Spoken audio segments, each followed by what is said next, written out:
ये भी दो यूनिट्स का कॉम्बिनेशन है। पीएमसी के मुताबिक ये यूनिट नंबर 12 और यूनिट नंबर 13 है, और यहाँ पर हम इनको कंबाइन पढ़ रहे होंगे। अब ये जो यूनिट है, यूनिट नंबर जिसको हमने 10 का नाम दिया, इस यूनिट में हमने दो यूनिट्स को कंबाइन पढ़ना है। आपको पहले इंट्रोडक्शन दे दूं कि क्या कुछ हम पढ़ रहे होंगे, उसके बाद फिर इस यूनिट को हम स्टार्ट करते हैं।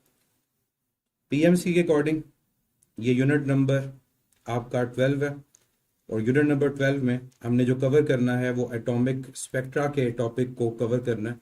और एटॉमिक स्पेक्ट्रा में भी बहुत ज़्यादा टॉपिक नहीं है, इसमें हमें बेसिकली स्पेक्ट्रल सीरीज को डिस्कस करेंगे। जो हाइड्रोजन एमिशन स्पेक्ट्रम है उसको डिस्कस करेंगे, और हाइड्रोजन एमिशन स्पेक्ट्रम के अलावा हम लोग बोर्स एटॉमिक मॉडल के पोस्टुलेट्स और उनके फार्मूलाज को डिस्कस करेंगे।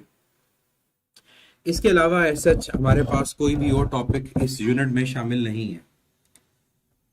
दूसरा जो हमारे पास यूनिट नंबर 13 जो न्यूक्लियर फिजिक्स से रिलेटेड है, इसमें भी बहुत ज़्यादा टॉपिक नहीं है। इसमें हमने न्यूक्लियस को डिस्कस करना है, उसका इंट्रोडक्शन। न्यूक्लियस के अलावा हम बात कर रहे होंगे atomic number, atomic mass, neutron number की।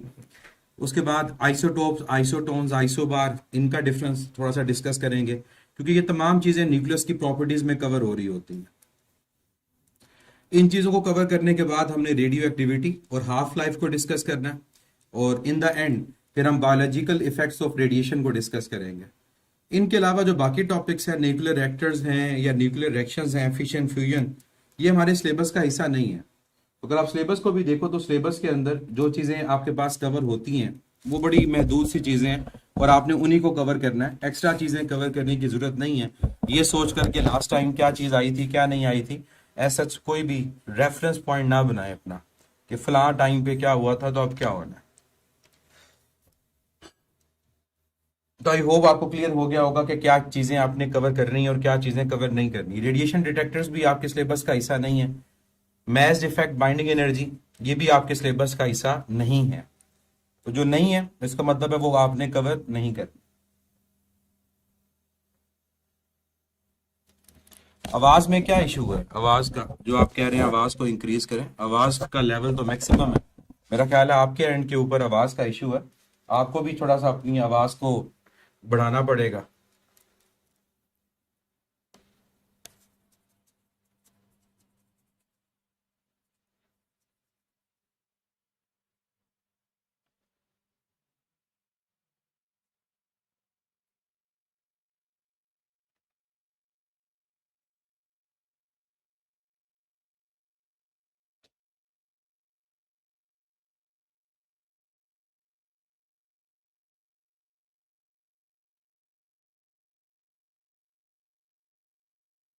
तो स्टार्ट करते हैं इस यूनिट को, और इस यूनिट के अंदर सबसे पहले हम बात कर रहे होंगे एटॉमिक स्पेक्ट्रा की, कि एटॉमिक स्पेक्ट्रा हमारे पास क्या चीजें होती हैं।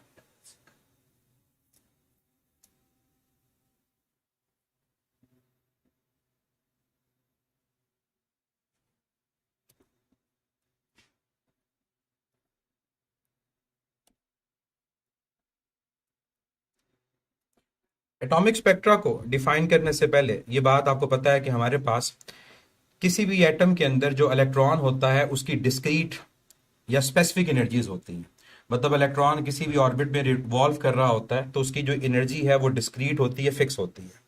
और किसी भी एटम के अंदर एनर्जी स्टेट्स हमारे पास ज्यादा होते हैं एज कंपेयर टू इलेक्ट्रॉन्स। जैसे हम हाइड्रोजन की बात करते हैं तो हाइड्रोजन के पास एक सिंगल इलेक्ट्रॉन है, लेकिन उसके पास जो एनर्जी लेवल्स है वो बहुत ज्यादा है। तो एनर्जी लेवल्स का ताल्लुक कभी भी नंबर ऑफ इलेक्ट्रॉन्स के साथ नहीं होता, ये बात आपको पता होनी चाहिए। फिर जब भी इलेक्ट्रॉन की ट्रांजिशन होती है किसी भी एक एनर्जी लेवल से दूसरे के अंदर, तो वो इलेक्ट्रॉन क्या करता है, वो अमिट करता है फोटोन को। फॉर एग्जांपल हाई एनर्जी से लो एनर्जी लेवल में इलेक्ट्रॉन आता है, तो हाई एनर्जी से लो एनर्जी में आएगा तो वो फोटोन को अमिट करेगा। अब जब फोटोन को अमिट करेगा तो इस जगह पर जो स्पेक्ट्रम हमारा प्रोड्यूस होता है वो एमिशन स्पेक्ट्रम होता है। लेकिन अगर हमने किसी इलेक्ट्रॉन को लो एनर्जी लेवल से हाई एनर्जी लेवल पे भेजना है तो वहां पर हमें फोटोन को प्रोवाइड करना पड़ेगा। वो इलेक्ट्रॉन एनर्जी को एब्जॉर्ब करेगा, और ये जो स्पेक्ट्रम है ये कहलाता है एब्जॉर्प्शन स्पेक्ट्रम। दैट मीन्स हमारा जो एटॉमिक स्पेक्ट्रा है, ये एटॉमिक स्पेक्ट्रा दो तरह का होता है। एक का ताल्लुक हमारे पास एमिशन के साथ होता है और एक का ताल्लुक एब्जॉर्प्शन के साथ होता है। तो नाम से जाहिर होता है कि एमिशन एमिशन हमारे पास तब जब इलेक्ट्रॉन किसी हाई एनर्जी लेवल से लो एनर्जी लेवल में आएगा। तो यहीं से आपको अंदाजा हो जाना चाहिए कि हाई एनर्जी लेवल आपके पास वो है जिसके क्वांटम नंबर की वैल्यू ज्यादा है, और हमारे पास लो एनर्जी लेवल वो है जिसके क्वांटम नंबर की वैल्यू कम, मतलब पी की वैल्यू एन से कम है। तो जब इलेक्ट्रॉन हाई एनर्जी लेवल से लो एनर्जी लेवल में आएगा तो यहां पर वो एमिट करेगा फोटोन को, और जब डिफरेंट एनर्जी लेवल से आएगा आपके पास डिफरेंट एनर्जी के फोटोन प्रोड्यूस होंगे, तो जो स्पेक्ट्रम यहां क्रिएट होगा that will B emission spectrum. और दूसरा स्पेक्ट्रम या एटॉमिक स्पेक्ट्रा की जो दूसरी टाइप है वो हमारे पास एब्जॉर्प्शन के साथ उसका ताल्लुक है। अब नाम से पता चलता है कि जहां पर एनर्जी एब्जॉर्ब होगी। अब डिफरेंट एनर्जी लेवल्स में आप डिफरेंट ट्रांजिशन को अगर आप करवाना चाहते हो तो जो एनर्जी एब्जॉर्ब होगी वो सेम नहीं होगी। फॉर एग्जांपल 1 से 2, 2 से 3, 3 से 4, अगर आपके एनर्जी लेवल डिफरेंट है तो आपकी ट्रांजिशन के लिए जो आपको एनर्जी रिक्वायर्ड है वो भी ऑब्वियसली क्या होगी, डिफरेंट होगी। यानी आपने अब इलेक्ट्रॉन को लो एनर्जी लेवल से हाई एनर्जी लेवल पे पहुंचाना है, तो यहां पर अब वो इलेक्ट्रॉन एनर्जी को एब्जॉर्ब करेगा। जब वो एनर्जी को एब्जॉर्ब करेगा तो तब वो हाई एनर्जी लेवल पे जाएगा। और यहां पर अगर स्पेक्ट्रम को ड्रॉ किया जाए फॉर डिफरेंट एनर्जी लेवल्स तो हमारे पास ये कहलाता है एब्जॉर्प्शन स्पेक्ट्रम।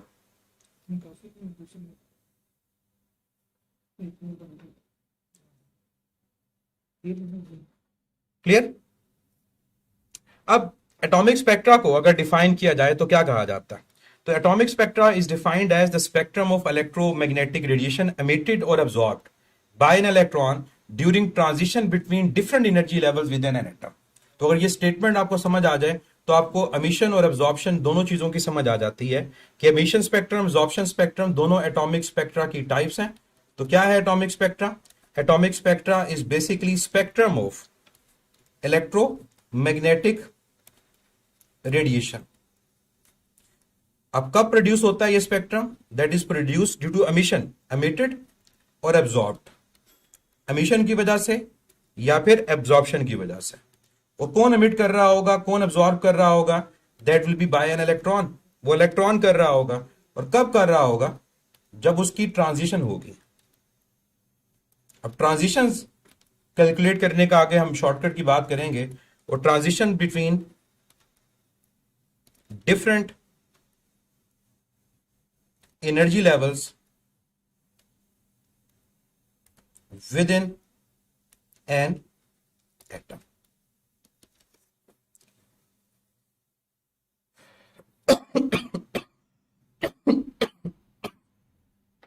और ये तमाम जो स्पेसिफिक हमारे पास वेवलेंथ्स हैं जो हमारे पास एमिट होती हैं या एब्जॉर्ब होती हैं, ये हमारे पास मिलकर एक एटॉमिक स्पेक्ट्रा को जनरेट करती हैं।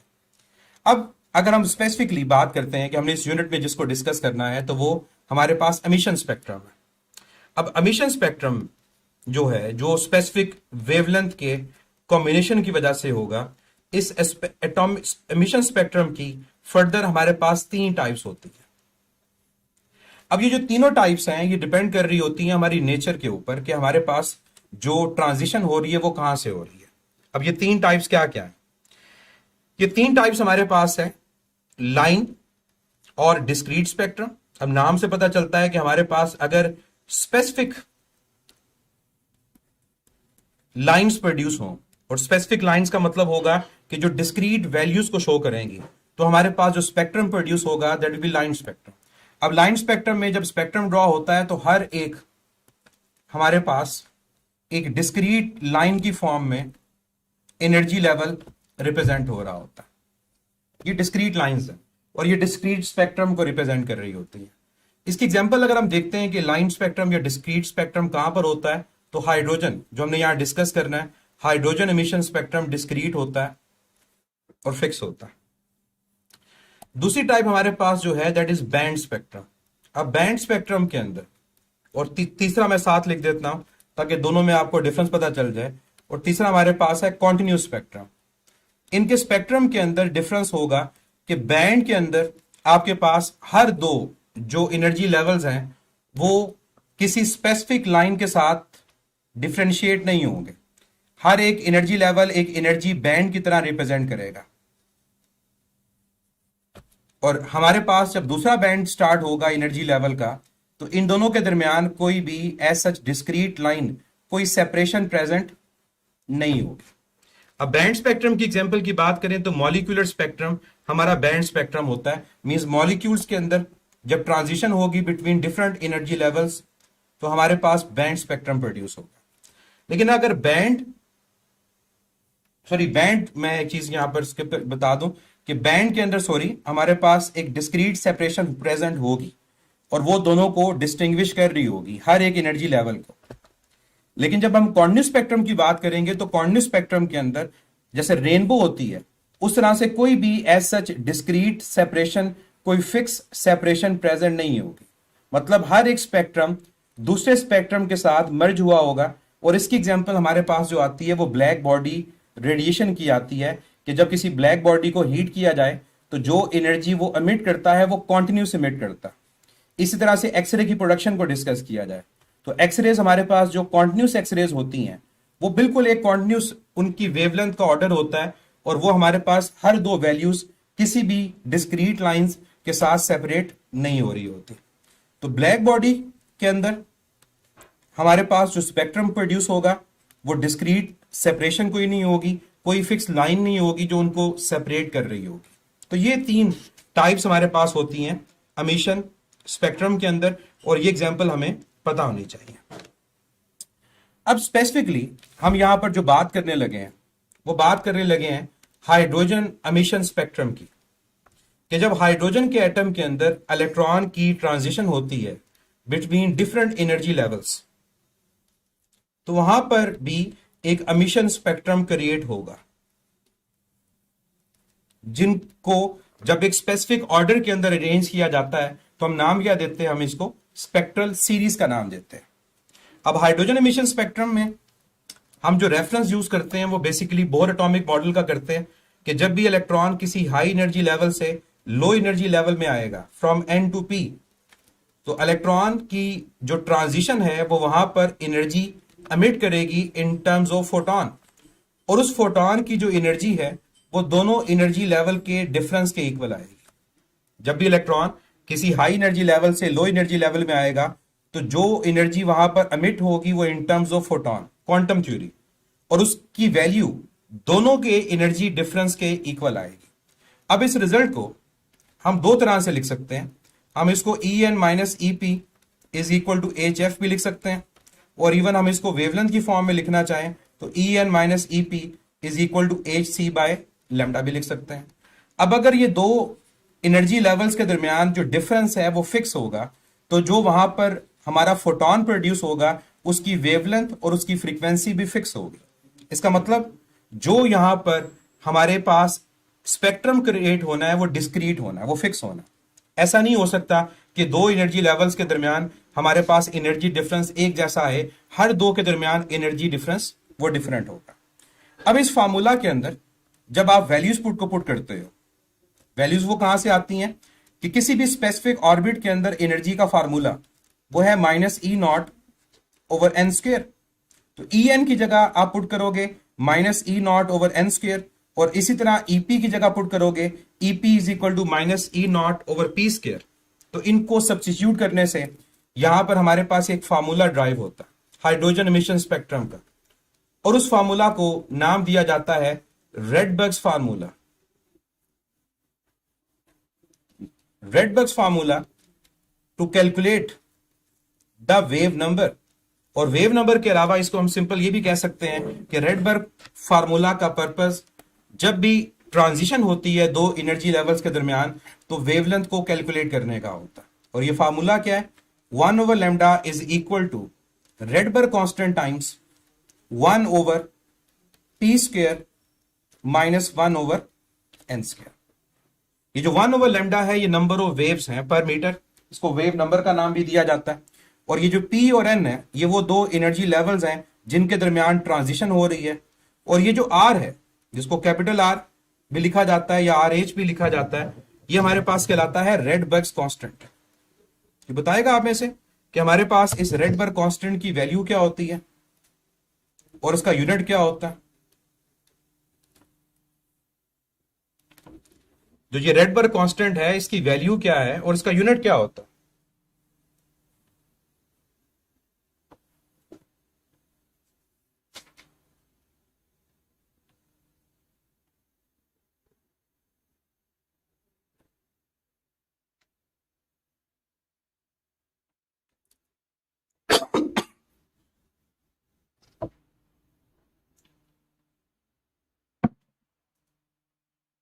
और उसको फार्मूला की फॉर्म में क्या लिखा जाता है रेडबर्ग कांस्टेंट को?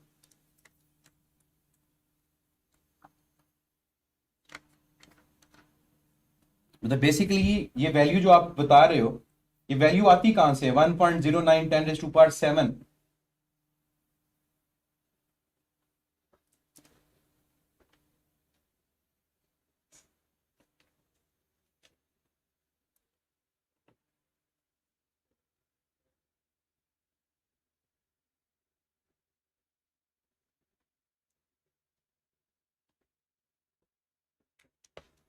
ये कौन सा फैक्टर है जिसकी वजह से ये वैल्यू आ रही होती है? बिल्कुल, ई नॉट ओवर एच सी। तो ये चीजें आपको पता होनी चाहिए एमसीक्यूज के लिए, कि हमारे पास जो रेडबर्ग कांस्टेंट है वो ई नॉट ओवर एच सी के इक्वल है। ई नॉट की वैल्यू आपको पता है 13.6 इलेक्ट्रॉन वोल्ट है। एच आपका प्लैंक कांस्टेंट है, सी आपके पास स्पीड ऑफ लाइट है। तो ये जो रिजल्ट आपके पास आता है, ये आता है 1.097 इंटू 10⁻⁷, और यूनिट इसका क्या होता है? वो पर मीटर होता है। पर मीटर इसके अलावा किसका यूनिट होता है? पर मीटर हमारे पास इसके अलावा किसका यूनिट होता है?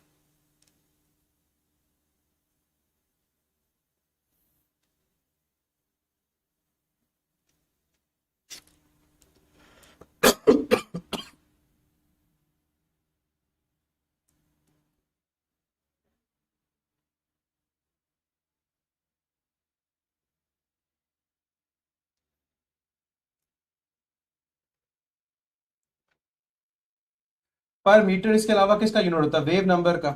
वेव नंबर के अलावा तो ये जो बेसिकली आपका 1/λ है, ये 1/λ ही बेसिकली आपका वेव नंबर है।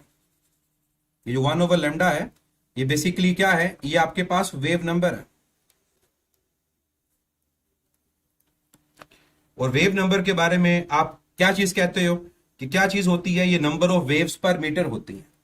तो ये बेसिकली आपके पास जो रेडबर्ग फार्मूला, ये वेव नंबर का फार्मूला है जो आपको नंबर ऑफ वेव्स पर मीटर की वैल्यू बता रहा होता। तो ये कांस्टेंट आप लोगों ने याद रखना है कि कांस्टेंट किसके इक्वल है, और हमारे पास इस कांस्टेंट की वैल्यू क्या है, क्योंकि डिफरेंट जो न्यूमेरिकल है शॉर्टेस्ट वेवलेंथ के और लॉन्गेस्ट वेवलेंथ के, उनको कैलकुलेट करने के लिए आपको इसकी वैल्यू पता होनी चाहिए। और आपने अपनी आसानी के लिए इसको 1 इंटू 10⁻⁷ यूज करना है।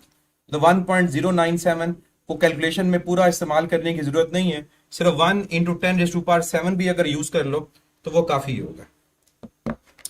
अब नेक्स्ट यहां पर एक दो शॉर्टकट्स आपको बता दूं, कि जब हमने ऊपर बात की कि हमारे पास जो total number of energy levels होते हैं उनका ताल्लुक नंबर ऑफ इलेक्ट्रॉन्स के साथ नहीं होता। तो कई दफा आपसे क्वेश्चन जो एग्जामिनर पूछता है वो नंबर ऑफ स्पेक्ट्रल लाइंस का पूछता है। कि फॉर एग्जांपल आपको कहा जाता है कि इलेक्ट्रॉन किसी दो एनर्जी लेवल्स के दरमियान ट्रांजिट हुआ। अब इलेक्ट्रॉन अगर दो एनर्जी लेवल्स के दरमियान ट्रांजिट होगा, तो आपने total number of spectral lines या total number of possible transitions find करनी है, कि उसकी टोटल नंबर ऑफ ट्रांजिशंस कितनी है। तो क्या इसका फार्मूला होता है? देखिए, आमतौर पे तरीका तो ये है कि अगर फर्ज करो मैं यहां पर कहता हूं कि इलेक्ट्रॉन आपके पास 4 से 1 में आया। इलेक्ट्रॉन अगर 4 से 1 में आया तो टोटल पॉसिबिलिटीज क्या है? एक पॉसिबिलिटी ये कि 4 से 1, एक 4 से 2 और एक 4 से 3। कितनी टोटल पॉसिबिलिटीज हो गई? 3। इसके अलावा क्या पॉसिबिलिटीज है? इसके अलावा पॉसिबिलिटीज हैं कि वो 3 से 1 में आएगा, 3 से 2 आएगा। कितने हो गए? पहले 3 थे प्लस 2 5 हो गए। और एक और पॉसिबिलिटी यहां पर ये है कि वो इलेक्ट्रॉन 2 से 1 में आएगा। तो टोटल नंबर ऑफ ट्रांजिशंस को अगर आप यहां काउंट करो तो टोटल नंबर ऑफ ट्रांजिशंस यहां पर कितनी आई? 6। तो टोटल स्पेक्ट्रल लाइंस कितनी है? वो आपके पास 6 है। लेकिन ये तो तब है जब आपके पास जो क्वांटम नंबर की वैल्यू वो कम है, तो आप इजीली उसको फाइंड कर लेते हो। अगर यहां 4 की जगह 14 होता तो फिर इस तरह से कैलकुलेट करने में अच्छा खासा टाइम लगता है। तो जब भी इलेक्ट्रॉन दो एनर्जी लेवल्स के दरमियान ट्रांजिशन करता है तो number of spectral lines find करने का एक शॉर्टकट होता है। अब वो शॉर्टकट सुनिएगा। ये शॉर्टकट दो तरह से लिखा जाएगा और दो तरह के क्वेश्चंस को आपने एक्सपेक्ट करना है कि आपसे एग्जामिनर पूछ सकता है। एक क्वेश्चन ये होगा कि जब इलेक्ट्रॉन किसी हाई एनर्जी लेवल से ग्राउंड स्टेट के अंदर आए, किसी भी हाई एनर्जी लेवल से ग्राउंड स्टेट में आए। ग्राउंड स्टेट का मतलब होगा कि वो किसी भी वैल्यू से जो 1 से ग्रेटर होगी वो 1 में आएगा। और दूसरी पॉसिबिलिटी ये कि इलेक्ट्रॉन 1 में ना आए। फर्ज करो इलेक्ट्रॉन 5 से 3 में आया, इलेक्ट्रॉन 10 से 7 में आया, तो तब number of spectral lines find करने का फार्मूला क्या होगा? तो दोनों फार्मूलाज मैं आपको सेपरेटली बता दूं, दोनों को आपने याद रखना है। पहला फार्मूला, जब इलेक्ट्रॉन किसी भी हाई एनर्जी लेवल से ट्रांजिशन करके ग्राउंड स्टेट के अंदर आए, ग्राउंड स्टेट में आने का मतलब होगा n इज इक्वल टू 1, और यहां पर n की वैल्यू 1 से क्या है, ग्रेटर। इस जगह पर अगर आपने नंबर ऑफ स्पेक्ट्रल लाइंस को कैलकुलेट करना है तो आपका शॉर्टकट होगा n into n minus 1 divide by 2, n into n minus 1 divide by 2। ये है तब जब इलेक्ट्रॉन किसी हाई एनर्जी लेवल से 1 में आए।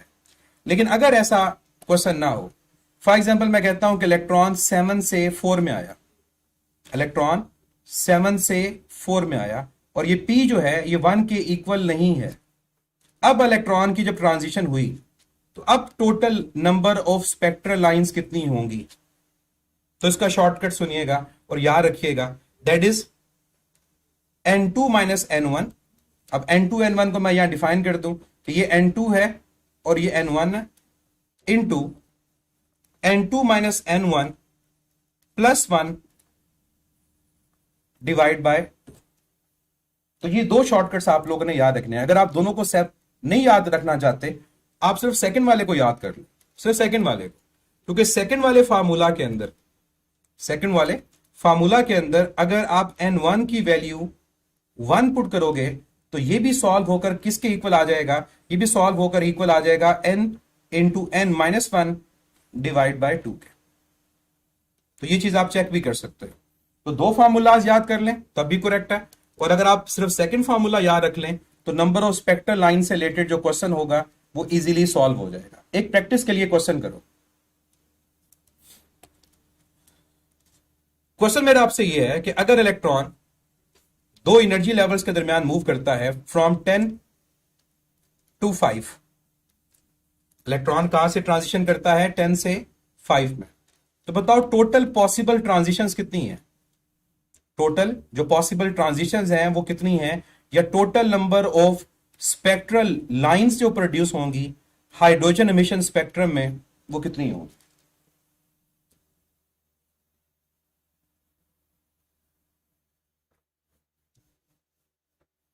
ये फार्मूला तब यूज होता है जब इलेक्ट्रॉन किसी हाई एनर्जी लेवल से लो एनर्जी लेवल में आए और आपसे total number of spectral lines find करने को कहा जाए कि हाइड्रोजन एमिशन स्पेक्ट्रम में टोटल स्पेक्ट्रल लाइंस कितनी होंगी।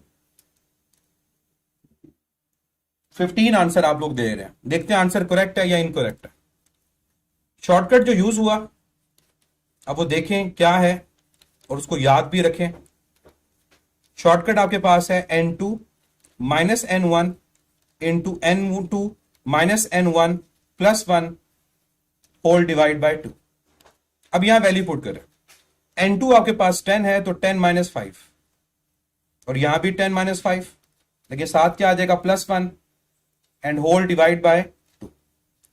10 माइनस 5 5 आ गया, और ये 5 प्लस 1 ये 6 आ गया। 6 इंटू 5 30, तो 30 डिवाइड बाय 2।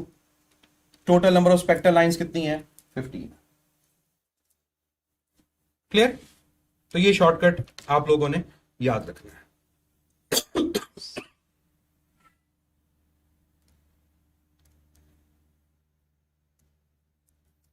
कोई इशू इस शॉर्टकट में है तो बताएं।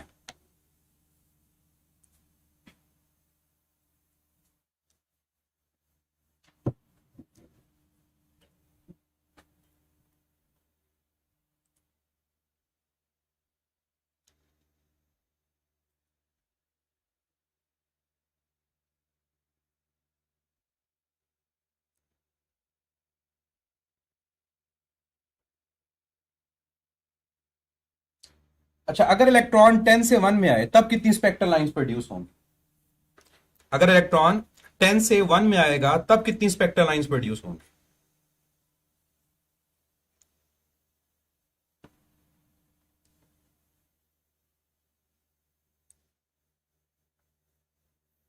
टेन से 1 में आए तब फॉर्मूला कौन सा यूज होगा? ऊपर वाला। 10 माइनस 1 9, 9 इंटू 10 90, 90 डिवाइड बाय 2 45, तो मीन्स दोनों का आंसर हमारे पास सेम नहीं आता। अच्छा एक बात और बताएं, जो फिफ्थ एक्साइटेड स्टेट है, फिफ्थ एक्साइटेड स्टेट, इसके लिए आप एन की वैल्यू क्या यूज करोगे? फिफ्थ एक्साइटेड स्टेट के लिए आप एन की क्या वैल्यू यूज करोगे?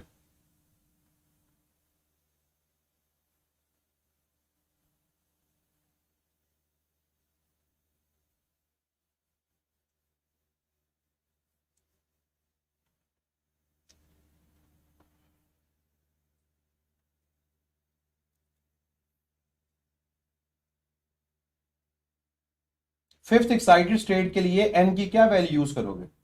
6। बिल्कुल, क्योंकि हमारे पास जो ग्राउंड स्टेट है वो 1 है, जो n इज इक्वल टू 2 है वो आपके पास क्या है? वो आपकी फर्स्ट एक्साइटेड स्टेट है। तो n इज इक्वल टू 5 जो है, याद रखिएगा, ये आपकी फोर्थ एक्साइटेड स्टेट है। ये बात आपको पता होनी चाहिए इन क्वेश्चंस में कि जब आपसे पूछा जाता है कि इलेक्ट्रॉन की ट्रांजिशन हुई है तो आपको इसमें गलती नहीं करनी। ये सुन लीजिएगा कि n इज इक्वल टू 1 जो आपके पास है, ये आपकी एक्साइटेड स्टेट नहीं है, ये आपके पास ग्राउंड स्टेट है। जो n इज इक्वल टू 2 है, ये आपकी फर्स्ट एक्साइटेड स्टेट कहलाएगी। मतलब जो भी आपकी एक्साइटेड स्टेट है उसमें 1 ऐड कर दो तो आपके पास क्वांटम नंबर की वैल्यू आ जाएगी। तो इसी तरह से अगर मैं कहता हूं कि मेरे पास अगर फिफ्थ एक्साइटेड स्टेट है, तो फिफ्थ एक्साइटेड स्टेट का मतलब होगा कि आपने 5+1 करना है, तो आपके पास आंसर क्या आ जाएगा? वो 6 आ जाएगा। तो क्वेश्चन कई दफा एग्जामिनर ये कहता है कि इलेक्ट्रॉन की ट्रांजिशन फिफ्थ एक्साइटेड स्टेट से फर्स्ट एक्साइटेड स्टेट में हुई, कैलकुलेट करो कि आपके पास टोटल नंबर ऑफ ट्रांजिशंस कितनी होंगी। तो बजाय वो क्वांटम नंबर की फॉर्म में कहने कि आपको एक्साइटेड स्टेट की फॉर्म में क्वेश्चन पूछेगा कि फिफ्थ से वो फर्स्ट एक्साइटेड स्टेट में आया, तो इस केस में आपने करना क्या है? इस केस में आपने जो वैल्यूज यूज करनी है वो क्या क्या?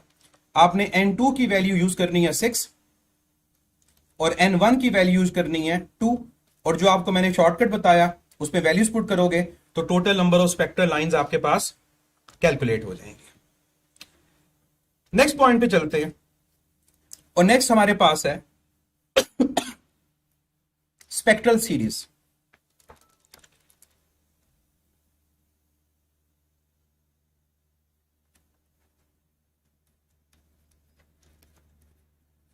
अब हमें पता है कि हमारे पास एनर्जी लेवल डिस्क्रीट होते हैं।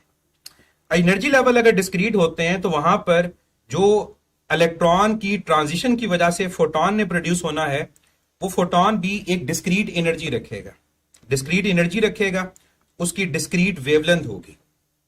तो जब इन तमाम वेवलेंथ्स को, इन तमाम फ्रीक्वेंसीज को एक सीरीज में अरेंज किया जाता है, तो जो एक सीरीज डेवलप होती है हम उसे नाम देते हैं स्पेक्ट्रल सीरीज का।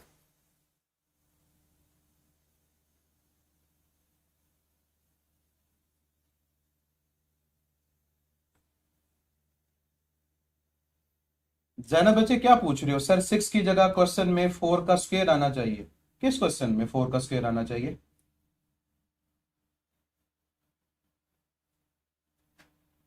हवाई बातें कर रहे हो, जो एग्जैक्टली चीज है वो बताएं।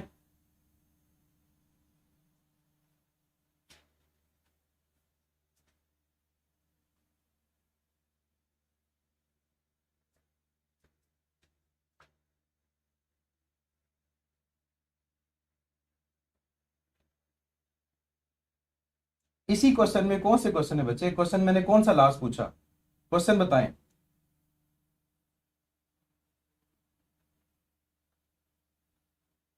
क्वेश्चन कौन सा कह रहे हैं? ये जो मैंने number of spectral series find की, स्पेक्ट्रल लाइंस 10 से 5, ये वाला, या जो मैंने आपसे फिफ्थ एक्साइटेड स्टेट से फर्स्ट एक्साइटेड स्टेट में पूछा ये वाला, या 10 से 1 में पूछा वो वाला, कौन सा क्वेश्चन?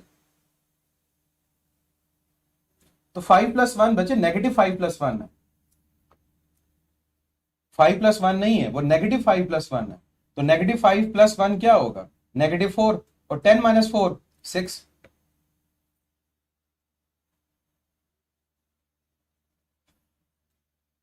चाहे आप पहले एडिशन कर रहे हो, सब्ट्रैक्शन कर रहे हो, तो 5 के साथ नेगेटिव साइन है।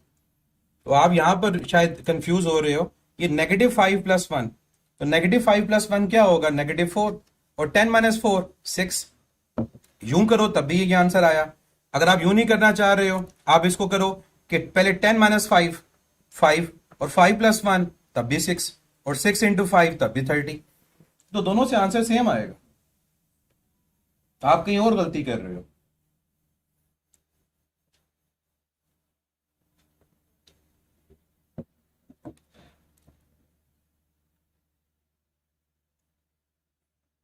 चलें, 10 मिनट की नमाज की ब्रेक, और नमाज की ब्रेक के बाद हम स्पेक्ट्रल सीरीज को स्टार्ट करते हैं।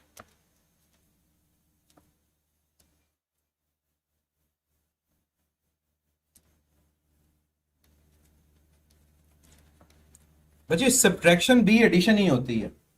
सब्ट्रैक्शन कोई नया रूल नहीं है। मल्टीप्लिकेशन डिवीजन एक ही चीज है। डिमॉस रूल होता है बेसिकली। डिमॉस डिवीजन हमारे पास होती है, मल्टीप्लिकेशन, एडिशन, सब्ट्रैक्शन।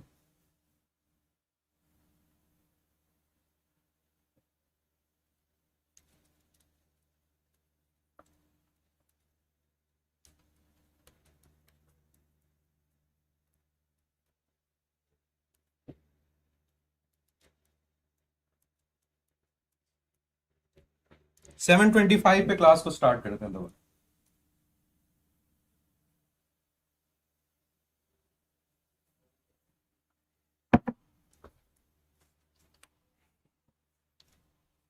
आज हमने इस एटॉमिक स्पेक्ट्रा वाले पार्ट को कंप्लीट करना है, और कल हम इंशाल्लाह न्यूक्लियर फेजेस को करें।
अस्सलाम वालेकुम।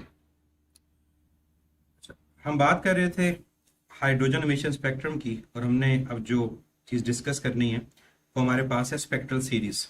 बड़े इंपॉर्टेंट क्वेश्चन इस टॉपिक से रिलेटेड है जो हमें पता होने चाहिए कि क्या उनके शॉर्टकट्स हैं, क्योंकि हम इस टॉपिक को शॉर्टकट की फॉर्म में करेंगे और शॉर्टकट्स हमें पता होंगे तो हमारे पास ये टॉपिक ईजी हो जाएगा।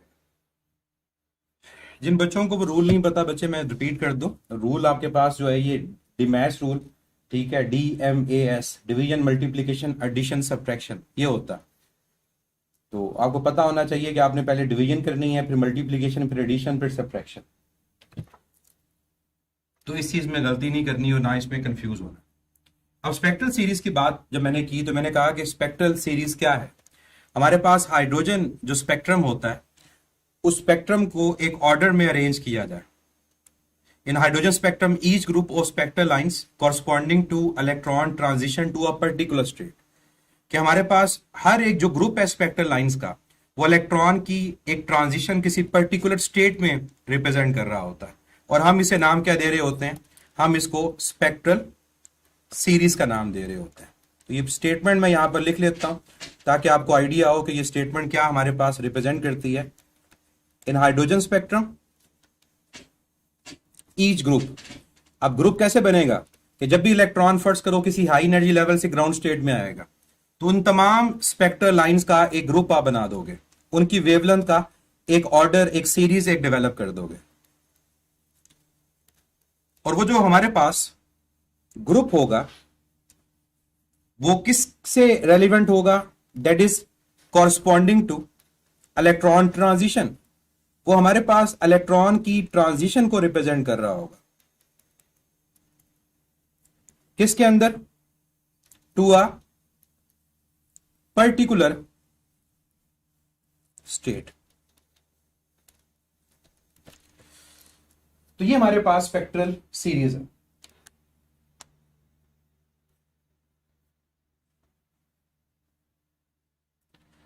तो hydrogen spectrum, each group of spectral lines corresponding to electron transition to a particular state, ये हमारे पास स्पेक्ट्रल सीरीज कहलाती है।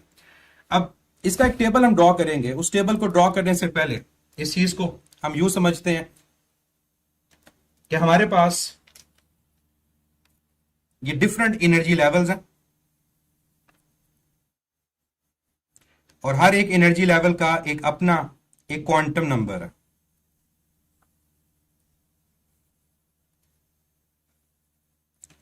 कि लेट से हमारे पास ये n इज इक्वल टू 1, बल्कि इसको यूं ड्रॉ करने से बेहतर है कि हम इसको सर्कुलर ड्रॉ करेंगे तो वो ज्यादा बेहतर होगा।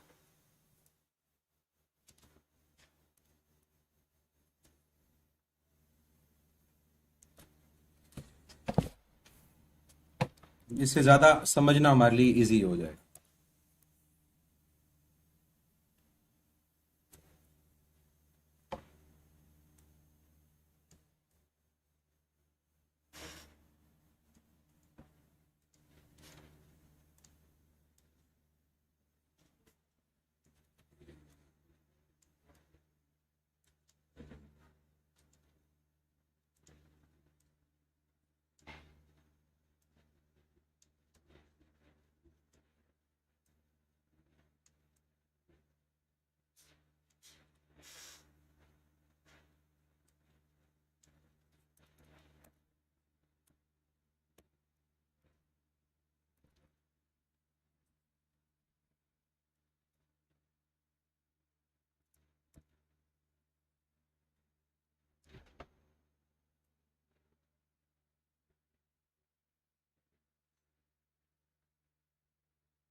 ये बच्चे लेक्चर के एंड में क्वेश्चन पूछ सकते हैं, उसमें कोई मसला नहीं। ये बच्चे अभी भी लगता है कई दफ़ा लेक्चर जब लेते हैं तो फर्स्ट टाइम लेक्चर ले रहे होते हैं और भूल जाते हैं कि उनको क्या सिखाया गया था। जब दिल करता है बस क्वेश्चन लिख देते हैं, ये सोचे बिना कि तरीकाकार गलत है।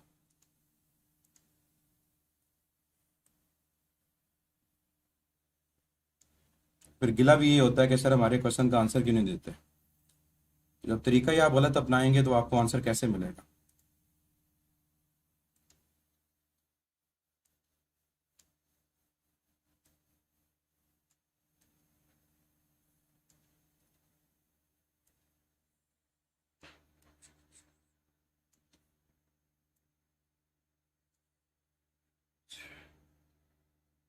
चले, मेरा ख्याल है इतने काफी हैं समझने के लिए। अब ये बच्चा आमना अली, शायद इसने लेट ज्वाइन किया। तो बच्चे ऊपर जो मैंने आपको बताई थी, मैंने फिफ्थ एक्साइटेड स्टेट का वर्ड यूज किया था, और फिफ्थ एक्साइटेड स्टेट के लिए मैंने एन की वैल्यू जो यूज की है वो 6 यूज की है।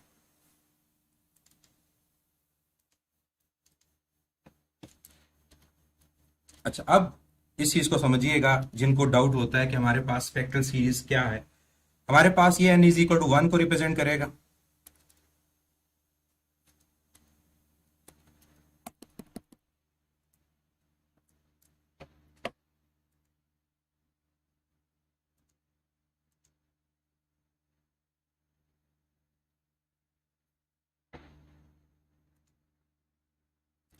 जी, ये n इज इक्वल टू 1 आपकी ग्राउंड स्टेट, उसके बाद ये n इज इक्वल टू 2 ये आपकी फर्स्ट एक्साइटेड स्टेट, इसके बाद ये n इज इक्वल टू 3 आपकी सेकेंड एक्साइटेड स्टेट, फिर n इज इक्वल टू 4 आपकी third excited state, n is equal to 5 आपकी फोर्थ एक्साइटेड स्टेट, और n इज इक्वल टू 6 आपकी फिफ्थ एक्साइटेड स्टेट।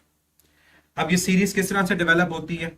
आप सबको आइडिया है कि जब भी इलेक्ट्रॉन हमारे पास किसी भी हाई एनर्जी लेवल से कहां पर आएगा? ग्राउंड स्टेट में आएगा। जब भी इलेक्ट्रॉन किसी भी हाई एनर्जी लेवल से वो कहां पर आए? ग्राउंड में आए। चाहे वो इंफिनिटी से आए, चाहे हमारे पास वो 6 से आए, चाहे हमारे पास वो 5 से आए, चाहे हमारे पास वो 4 से आए, चाहे हमारे पास वो 3 से आए, और चाहे हमारे पास वो फर्स्ट एक्साइटेड स्टेट से आए। तो जब भी इलेक्ट्रॉन किसी भी हाई एनर्जी लेवल से 1 में आएगा तो इन तमाम जो स्पेक्ट्रल लाइंस हैं इनका एक ग्रुप बनता है। इस ग्रुप को अगर इकट्ठा करें तो हमारे पास जो सीरीज होगी उस सीरीज का नाम क्या होगा? That is called Lyman series. Order के एतबार से सबसे पहले लाइमन सीरीज आती है, जो रिप्रेजेंट करती है किसी भी हाई एनर्जी लेवल से इलेक्ट्रॉन की ट्रांजिशन किसके अंदर? ग्राउंड स्टेट के अंदर। अब अगर इलेक्ट्रॉन हमारे पास बजाय 1 में आने के किसी भी हाई एनर्जी लेवल से कहां पर आता है? वो हमारे पास 2 में आता है, मतलब फर्स्ट एक्साइटेड स्टेट में आता है, चाहे इंफिनिटी से, चाहे हमारे पास 6 से, चाहे हमारे पास 5 से, चाहे हमारे पास 4 से, और चाहे हमारे पास 3 से। तो ये तमाम जो स्पेक्ट्रल लाइंस हैं मिलाकर जो ग्रुप बनेगा, इस ग्रुप का नाम क्या होता है? बाल्मर सीरीज होता है। तो सबसे पहले जो डिस्कवर हुआ था अगर पूछा जाए तो वो बाल्मर सीरीज है, और ये वाहिद वो सीरीज है जो विजिबल स्पेक्ट्रम में लाई करती है। बाकी तमाम जो सीरीज हैं वो इनविजिबल रीजन में हमारे पास लाई करता है। अब अगर इलेक्ट्रॉन किसी हाई एनर्जी लेवल से कहां पर आता है? 3 में आता है। अब चाहे इंफिनिटी से आए, चाहे हमारे पास 6 से आए, चाहे 5 से आए, और चाहे 4 से आए, तो इनके साथ हमारी जो सीरीज बनती है उसका नाम क्या है? That is called Paschen series. ये इंफ्रा रेड रीजन में लाई करता है। देखो आहिस्ता आहिस्ता एनर्जी कम हो रही है। जो लाइमन सीरीज है वो अल्ट्रा वायलेट, जो बाल्मर है वो विजिबल, जो पास्चन सीरीज है उसकी एनर्जी बाल्मर से कम है, और ये कहां पर है? इंफ्रारेड में। और अगर इलेक्ट्रॉन हमारे पास बजाय 3 में आने के 4 में आता है, चाहे वो इंफिनिटी से आए, चाहे हमारे पास वो 6 से आए, और चाहे हमारे पास 5 से आए, तो इन तमाम को एक ऑर्डर में अरेंज किया जाए तो इस सीरीज का हमारे पास नाम होता है ब्रैकेट सीरीज। और ब्रैकेट सीरीज भी इंफ्रारेड रीजन में होती है, लेकिन इसकी एनर्जी पास्चन सीरीज से कम होती है। और इन द एंड अगर हम कहें कि इलेक्ट्रॉन हमारे पास किसी भी हाई एनर्जी लेवल से 5th में आए, चाहे इंफिनिटी से, चाहे 7 से, चाहे 6 से, तो इस सीरीज का नाम हमारे पास क्या होता है? That is called fund series. और फंड सीरीज भी कहां लाया करता है? ये आपके पास इंफ्रा रेड रीजन में लाई कर रहा होता है।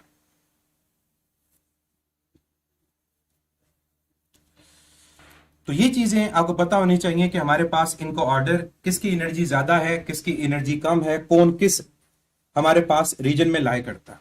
अब इससे रिलेटेड हम यहां पर एक टेबल को ड्रॉ करते हैं। ताकि हमें ये याद रखना आसान होगा और इनके शॉर्टकट्स भी हम साथ साथ लिखेंगे। तो पहले कॉलम में स्पेक्ट्रल सीरीज को मेंशन करते हैं। Lyman series,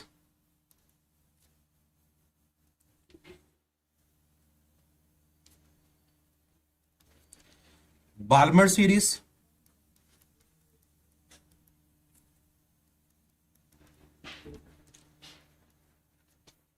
Paschen series,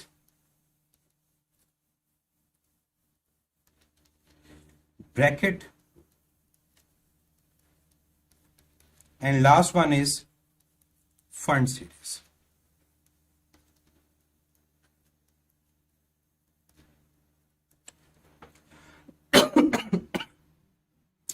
next point, हमारे पास ये किस रीजन में लाई करते हैं, इलेक्ट्रोमैग्नेटिक जो स्पेक्ट्रम है उसमें कौन सा रीजन है इनका।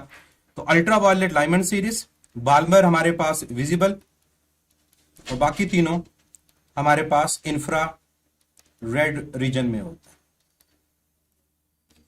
नेक्स्ट पॉइंट, हमारे पास P और N की वैल्यू क्या होगी। P जो लो एनर्जी लेवल और N जो हाई एनर्जी लेवल, जो इलेक्ट्रॉन की ट्रांजिशन है।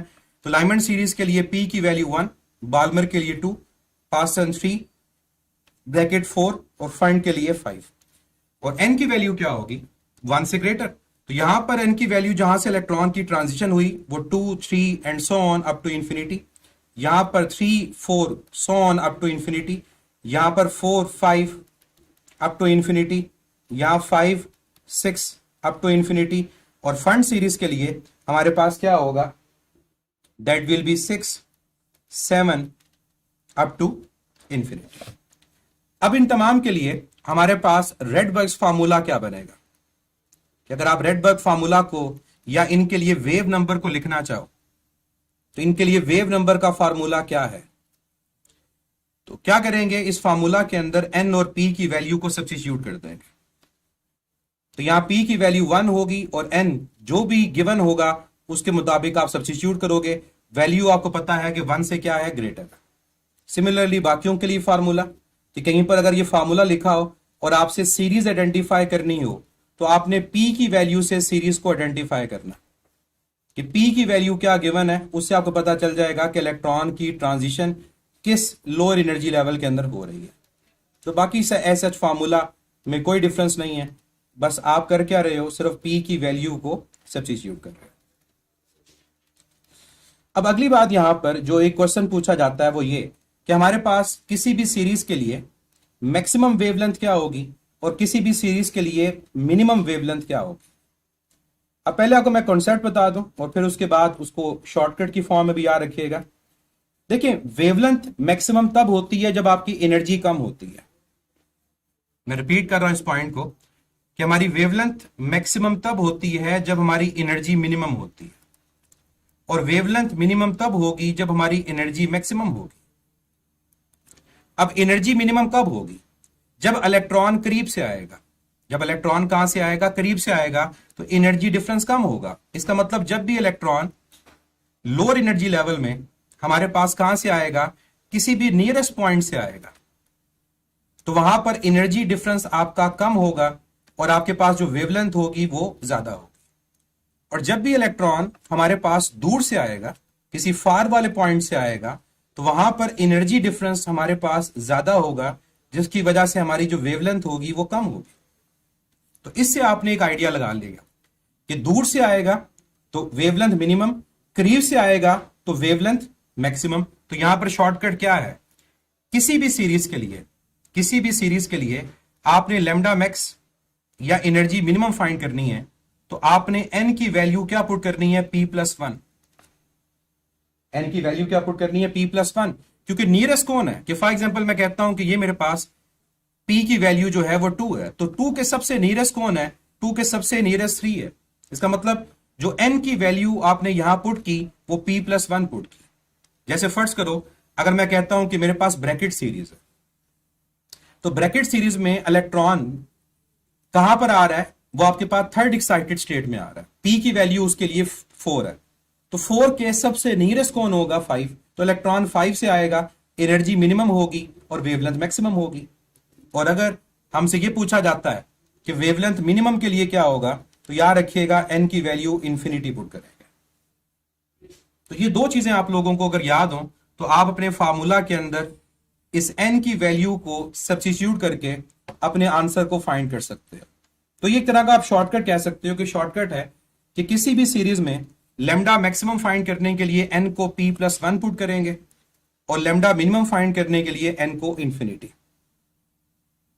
एक और शॉर्टकट भी आपको बताऊंगा। तो यहां पर एक टेबल के अंदर ही मैं नेक्स्ट कॉलम एक ऐड कर देता हूं कि इन तमाम के लिए लेमडा मैक्सिमम कब होगा और लेमडा मिनिमम कब होगा।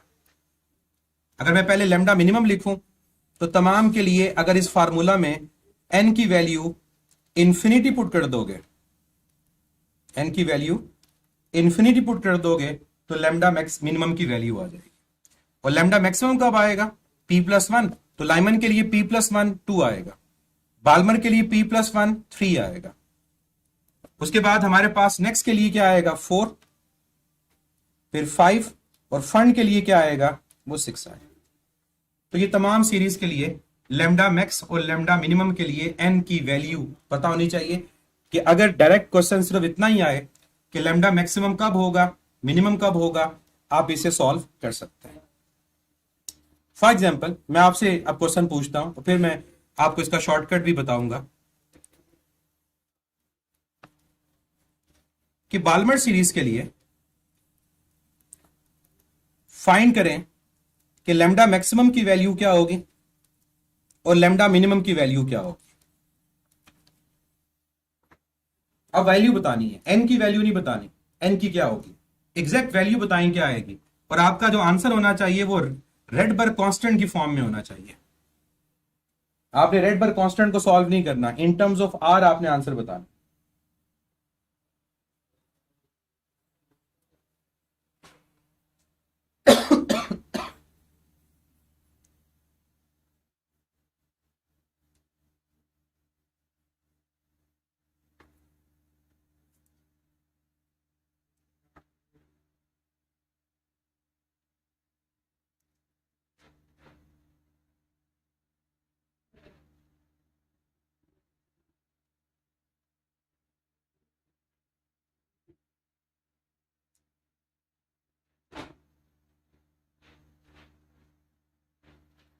अभी तक एक आंसर आया मिनिमम का r/4।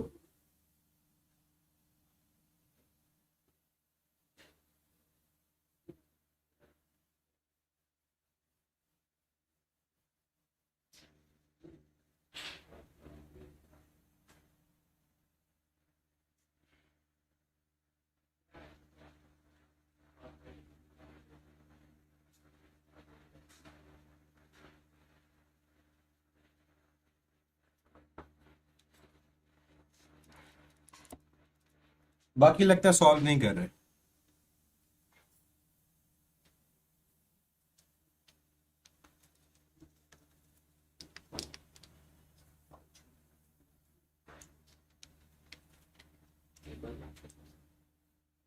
हाँ यतीम आ गया, चीजें मिल गई, पेन वगैरह।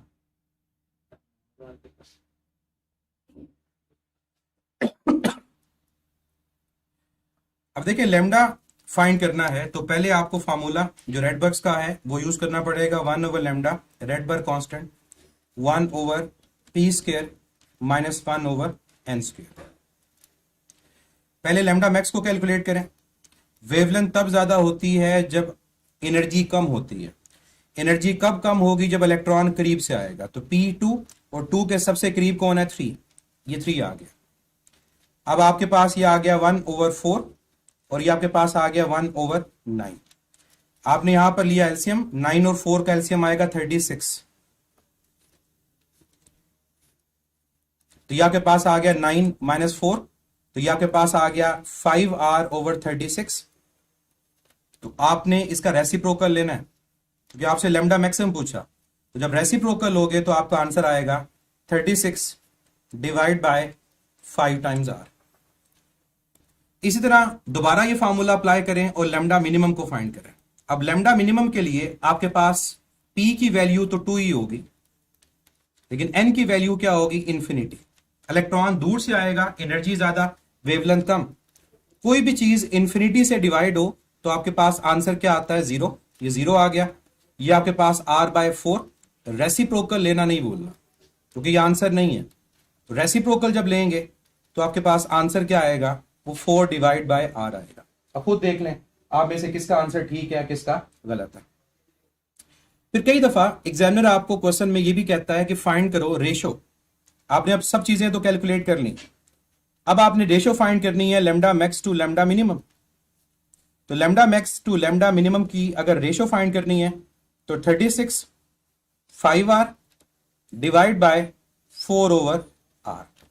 क्या चीज कैंसल आउट होती है? आपके पास जो r है वो r से कैंसल आउट हो जाएगा। r से क्या हो जाएगा?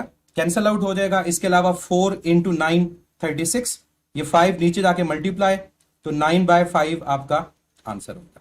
तो ये मैक्सिमम टू मिनिमम वेवलेंथ की रेशो भी आपने फाइंड कर ली, जो 9/5 के इक्वल है। अब टाइम लगा इस क्वेश्चन को सॉल्व करने के लिए, हमने टाइम नहीं लगाना। तो सुने अब शॉर्टकट्स क्या है।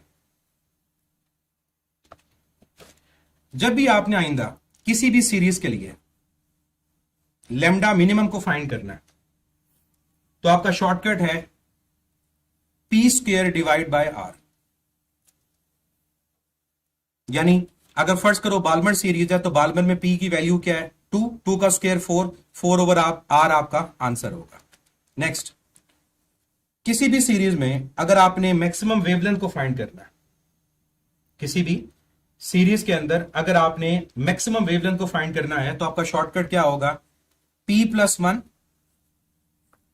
Whole square, p+1 whole square divide by 2p+1 into p divide by r। तो ये p² डिवाइड बाय r, ये फार्मूला है आपके पास लैम्डा मैक्स को फाइंड करने का किसी भी सीरीज के लिए। तो p+1 whole square over 2p+1, एक तो ये हो गया, और साथ आपके पास क्या मल्टीप्लाई हुआ? p² over r। p² over r को मैंने सेपरेट इस वजह से लिखा क्योंकि ये जो p² ओवर r आपके पास है ये लैम्डा मिनिमम की वैल्यू है। तो यानी लैम्डा मैक्स का formula in terms of lambda minimum आपके पास आ गया, और वो क्या आ गया? p+1 whole square over 2p+1 into lambda minimum. तो जब आपको ये फार्मूला पता चल गए तो अब आप इजीली रेशो का शॉर्टकट भी लिख सकते हो, और वो रेशो का शॉर्टकट क्या आएगा? Lambda max over lambda minimum is equal to, ये लैम्डा मिनिमम डिवाइड हो जाएगा, p+1 whole square over 2p+1।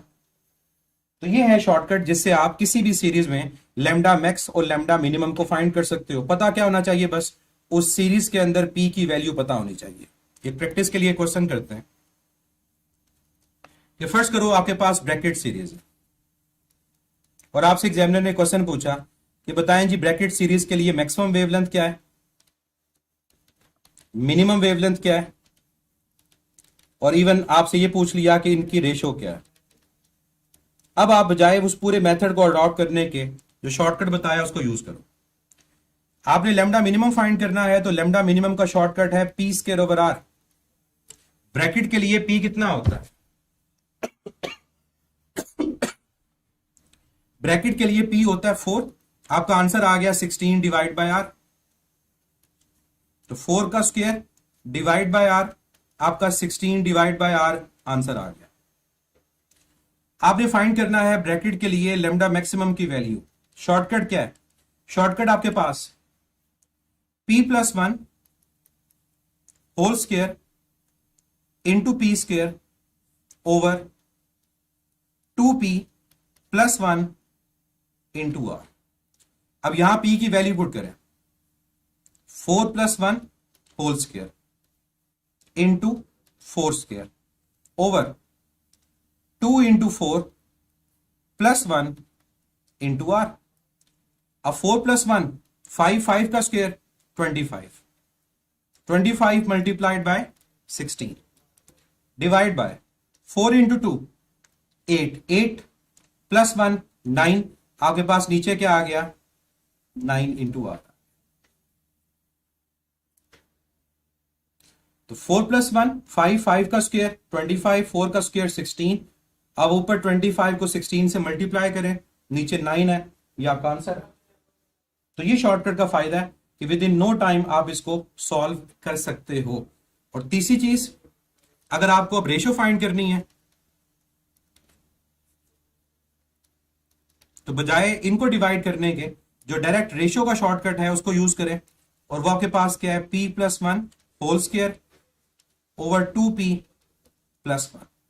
तो p आपके पास कितना है 4+1, और नीचे आपके पास क्या आएगा 2 इंटू 4+1।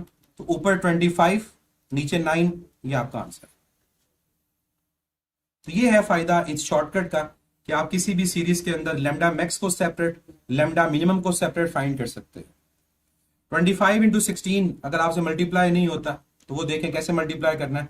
और एक मेथड भी है कि फर्स्ट करो 25 को 16 से मल्टीप्लाई करना है, तो बजाय इसके कि इसको यूं लिखें, अगर मैं इसको 10 + 6 पे लिख दूं तो ठीक है। अब 25 को 10 से मल्टीप्लाई करें 250, फिर 25 को 6 से मल्टीप्लाई कर दें 25 इंटू 6 125। तो आपके पास क्या आ जाएगा, वो 375 ओके सॉरी गलत मैंने कर दी, 25 इंटू 5 नहीं है, ये 150 है। 400 400 आपके पास रिजल्ट। तो इसका आंसर आपके पास 400 डिवाइड बाय 9। क्लियर। तो ये आपके पास मैक्सिमम और मिनिमम वेवलेंथ के लिए शॉर्टकट। एक और तरह से शॉर्टकट को लिखा जाता है, मैं वो भी बता दूं आपको कि मैक्सिमम और मिनिमम वेवलेंथ को फाइंड करने का शॉर्टकट तो आपकी अब मर्जी होगी, आप जिसको भी याद रखना चाहो। उस वाले शॉर्टकट का फायदा ये है कि वो मैक्सिमम और मिनिमम का शॉर्टकट भी है। ये जो शॉर्टकट बता रहा हूं ये सिर्फ और सिर्फ रेशियो का शॉर्टकट है। इसका फार्मूला n² - p²। लेकिन यहां पर जो डाउट है वो ये कि n क्या पुट करना है। याद रखिएगा जिस सीरीज को डिस्कस करेंगे n की वैल्यू p+1 होगी, तो इसको भी सॉल्व करेंगे तो वही आएगा। अगर आप इसको भी सॉल्व करोगे तो वही आएगा, लेकिन इससे बेहतर शॉर्टकट ऊपर वाला, क्योंकि वो आपको लैम्डा मैक्स और लैम्डा मिनिमम दोनों का सेपरेट शॉर्टकट बताता है। अगर आप यहां पर n की जगह p+1 पुट करोगे ना, तो आप इसको सॉल्व करके बेशक देख लीजिएगा कि इसको सॉल्व करने से भी जो रिजल्ट आएगा वो क्या आएगा, ऊपर आएगा p+1 होल स्क्वायर और नीचे आपके पास क्या आएगा, वो 2p+1 आएगा। तो बात उधर ही है कि उसको करें या इसको सॉल्व करें, आंसर ने सेम आएगा। लेकिन जब n की फॉर्म में लिखेंगे तो फिर ये। तो आई होप आपको ये स्पेक्ट्रल सीरीज और स्पेक्ट्रल सीरीज से रिलेटेड जो शॉर्टकट्स हैं उनका आइडिया हो गया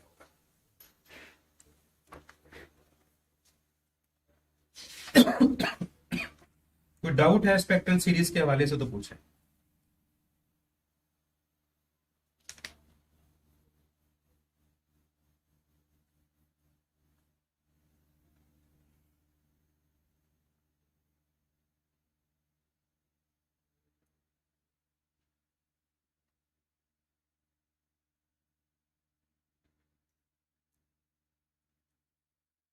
अगर ये जो रेडबर्ग फार्मूला जो हमने पढ़ा इसको हाइड्रोजन के अलावा किसी के लिए यूज करना हो तो क्या करें। जो रेडबर्ग फार्मूला हमने पढ़ा इसको अगर हमने हाइड्रोजन के अलावा किसी के लिए यूज करना हो तो फिर क्या करें।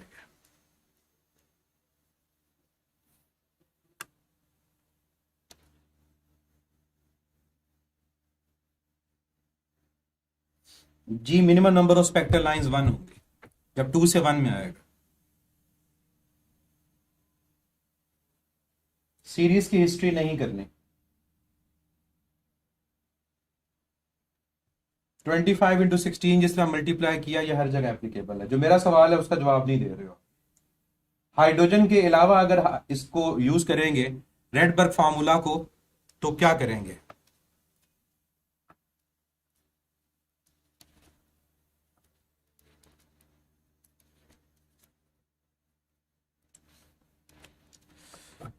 क्या करेंगे बच्चे, सिर्फ ये करेंगे कि एटॉमिक जो नंबर है उसके स्क्वायर को मल्टीप्लाई कर दें, बस।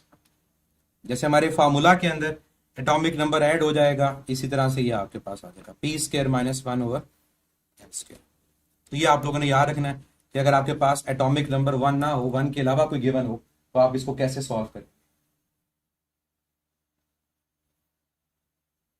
तो रीजन बड़ी सिंपल सी है। उसकी रीजन हमारे पास ये कि जो एनर्जी का फार्मूला हम लोग यूज कर रहे होते हैं, बेसिकली जी स्क्वायर उसमें इन्वॉल्व होता है। तो उस जी स्क्वायर की वजह से हमारे पास ये रिजल्ट आता है, क्योंकि एनर्जी का फार्मूला ई एन, जिसको आप -E0/n² याद रखते हो, वहां पर बेसिकली जी स्क्वायर इन्वॉल्व हो जाता है। तो वो जी स्क्वायर कॉमन लेकर फिर फार्मूला की फॉर्म में भी हमारे पास आता है। तो वो जी स्क्वायर और साथ क्या आपके पास आता है E0/n²। तो इसको यूं भी लिखा जाता है -G/n² इंटू E0, और E0 की वैल्यू क्या है, वो 13.6। तो ये आपको पता होना चाहिए ताकि इससे रिलेटेड जो क्वेश्चंस हैं वो भी आप सॉल्व कर सकें। अब जल्दी से आपको मैं बोर्स एटॉमिक मॉडल और उसके रिलेशंस बता दूं। ये भी एक तरह का आप कह सकते हो एक एक्स्ट्रा पॉइंट है जो हम कवर कर रहे हैं, अदरवाइज सिलेबस में मेंशन नहीं है। तो सिर्फ फार्मूलाज की हद तक हम करेंगे, क्योंकि जो ये फार्मूलाज हमने पढ़े ये सारे आपके पास बोर्स एटॉमिक मॉडल से ही ड्राइव होते हैं।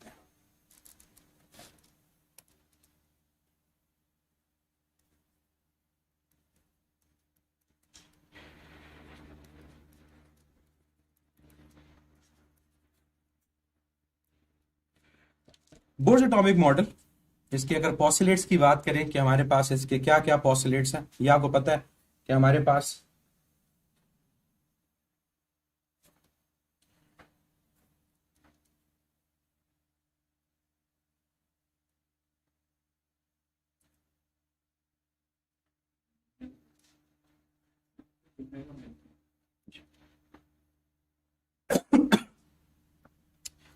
पहला पॉइंट जो आपको पता होना चाहिए कि हमारे पास बोर्स के अकॉर्डिंग जो भी एनर्जी लेवल्स आपके पास होते हैं, जो ऑर्बिट्स होते हैं, उनमें हमारे पास एनर्जी जो होती है डिस्क्रीट होती है, और इन ऑर्बिट्स को नाम दिया जाता है डिस्क्रीट स्टेशनरी ऑर्बिट्स का। और स्टेशनरी इस वजह से कि इलेक्ट्रॉन हमारे पास उसमें रोटेट करते हुए किसी भी तरह की एनर्जी को लूज नहीं करता। इलेक्ट्रॉन एनर्जी को लूज तभी करेगा जब उसकी ट्रांजिशन होगी बिटवीन टू एनर्जी लेवल्स। दूसरा पॉस्युलेट जो आप लोग याद रखते हो वो एनर्जी ऑफ फोटोन, ये क्वांटम थ्योरी की बेस पे एक्सप्लेन होता है कि जब भी इलेक्ट्रॉन की ट्रांजिशन होगी बिटवीन टू एनर्जी लेवल्स, जब भी इलेक्ट्रॉन की ट्रांजिशन होती है दो एनर्जी लेवल्स के दरमियान, लेट से En और Ep के दरमियान, तो यहां पर हमारे पास जो एनर्जी है वो एमिट होती है इन टर्म्स ऑफ फोटोन, और इस फोटोन की एनर्जी इस पॉस्युलेट के अकॉर्डिंग इन दोनों के एनर्जी डिफरेंस के इक्वल होगा। और इसी को हम रेफरेंस बनाते हैं रेडबर्ग्स फार्मूला को ड्राइव करने के लिए। जो तीसरा पॉस्युलेट, जिसको फिर आगे जाकर डी ब्रॉगले का जो हाइपोथेसिस है उससे इसे एक्सप्लेन किया जाता है, इसका ताल्लुक एंगुलर मोमेंटम ऑफ इलेक्ट्रॉन से है कि जब भी इलेक्ट्रॉन किसी डिस्क्रीट स्टेशनरी ऑर्बिट में रोटेट कर रहा होगा तो उसका एंगुलर मोमेंटम कितना होगा। तो वो angular momentum of electron integral multiple of h/2π होता है। Angular momentum of electron discrete stationery orbit में हमारे पास किसके इक्वल होता है, वो n टाइम्स इंटीग्रल मल्टीपल होता है h/2π का। और h/2π को आप हाइजेनबर्ग अनसर्टेनिटी प्रिंसिपल में लिखते हो, ये बेसिकली h बार के इक्वल है, तो आप इसको n टाइम्स h बार भी कहते हो।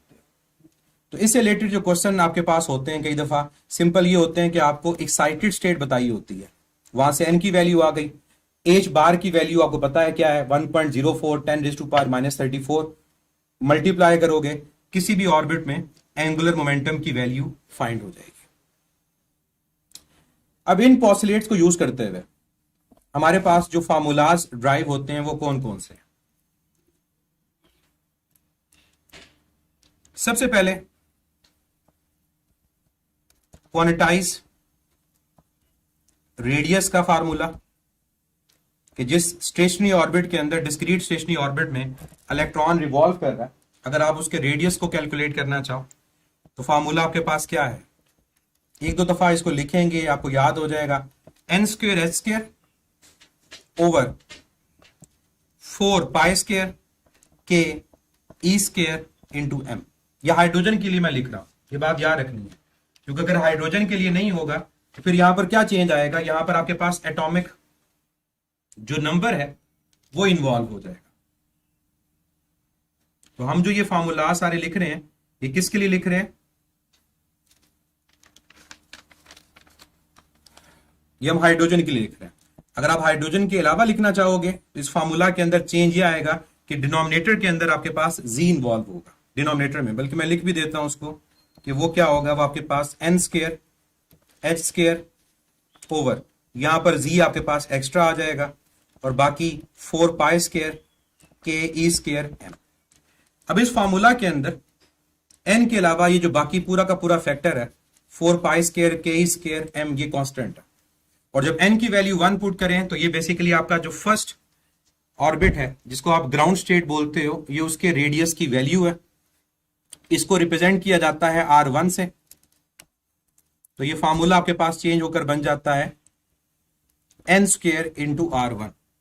और हाइड्रोजन के अलावा अगर आप फार्मूला को लिखते हो तो फिर ये फार्मूला लिखा जाएगा एन स्क्वेयर ओवर जी इंटू R1। R1 की वैल्यू आपको पता है क्या होती है, R1 की वैल्यू हमारे पास एंगस्ट्रॉम में हम लोग याद रखते हैं, 0.5 याद रख लें वो भी काफी है। एग्जैक्ट वैल्यू 0.53 एंगस्ट्रॉम होती है। तो आपको अगर एक्साइटेड स्टेट बताई जाए, फर्स्ट करो थर्ड एक्साइटेड स्टेट, तो थर्ड एक्साइटेड स्टेट में एन की वैल्यू क्या होगी 4 का स्क्वायर 16, तो 16 इंटू 0.5 अप्रोक्सीमेटली 8 आपका आंसर आ रहा होगा।